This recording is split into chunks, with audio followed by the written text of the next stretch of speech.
ادعمونا بلايك للفيديو واشتراك بالقناة، فهذا يدعمنا كثيرا. تحت شعار إرث غني لطاقة كاملة تشارك المملكة العربية السعودية ممثلة بوزارة البيئة والمياه والزراعة العالم في احتفاله بإحياء السنة الدولية للدخن 2023، وتعتبر والسيدات في مدينة الثنائي هم هنا كرة أمامية ومحاولة وعرضية خطيرة وفرصة أمام المرمى. يسرى كونان وتقدم أمامية وكرة وخطيرة وفرصة كريستيانو أمام فلاديمير يتصدى فلاديمير جانبية لمصلحة الفيحاء. وكيمي والعرضية تلعب بعيدة وطويلة وراسية كريستيانو ومحاولة وعرضية من فيكتور رويز والتصويبة من المقعوي. الجولة 23 ورونالدو وكريستيانو وكرة خطيرة لكريستيانو، لكن تطول الكرة عليه، تطول الكرة على كريستيانو وتذهب إلى خارج أرضية الملعب إلى ضربة زاوية. ضربة زاوية للنصر. شوف تقدم، شوف المهارة كبيرة وخبرة كبيرة، مرور وتقدم حاضر من عبد الله العامري. سريع الكرة وترايكوفسكي،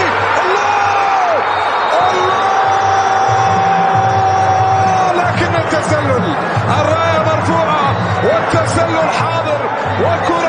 وكرة لبندر ناصر، عرضية لنواكيمي خطيرة وفرصة خطيرة جدا. الفيحاء يلعب بطريقة رائعة ويتقدم إلى الأمام ويهدر. خطيرة وكرة فيها محاولة تصويب، ضيعها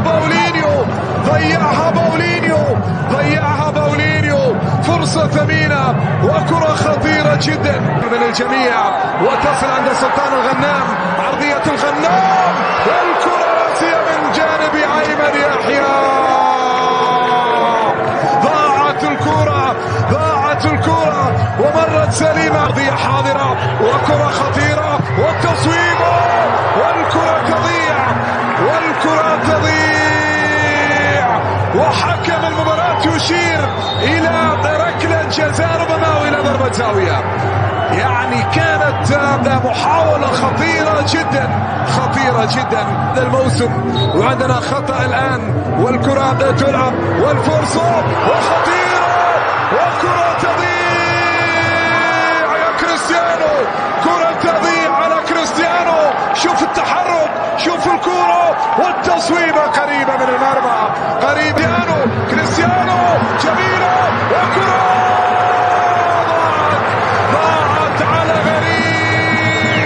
ضاعت على النصر.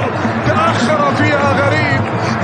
فيها غريب وراحت فرصة ثمينة جدا يا غريب، لكن مكان الصح. تاليسكا يتقدم، وكرة فيها كرة تطول وتاليسكا عنده بطاقة صفراء. مطالبة من حسين الشويش. شوف اللقطة وشوف